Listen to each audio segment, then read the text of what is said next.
ઉત્તરાયણની ઉજવણી કરતા કરતા તેમણે કહ્યું કે લેટર કાર્ડમાં સરકારનો કોઈ વાંક નથી, સરકાર તરફથી ક્યાંય કાચું કપાયું નથી, પરંતુ પોલીસે વધારે પડતી કામગીરી કરી દીધી। જોકે તેમણે એમ પણ કહ્યું કે પાયલ ગોટીને ન્યાય અપાવવો પડશે। અમરેલીમાં સંઘાણીએ ઉત્તરાયણની ઉજવણી કરતી વખતે આ લેટર કાર્ડ કે જેના કારણે ભારતીય જનતા પાર્ટીના નેતાઓ અને કૌશિક વેકરિયા સામે અત્યારે વિપક્ષ નિશાન સાધી રહ્યું છે, તેને લઈને તેમણે નિવેદન આપ્યું।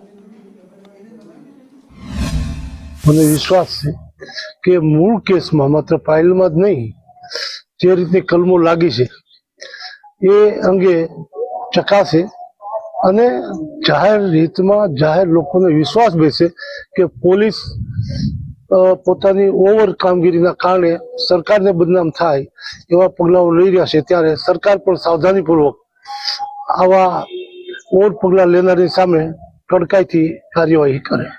કોંગ્રેસ રાજકારણ રમી રહી છે શું કે છે?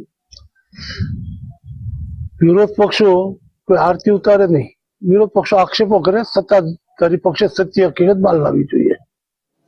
તો ધાબા પરથી પણ રાજકીય વાર પલટવાર તો થઈ જ રહ્યા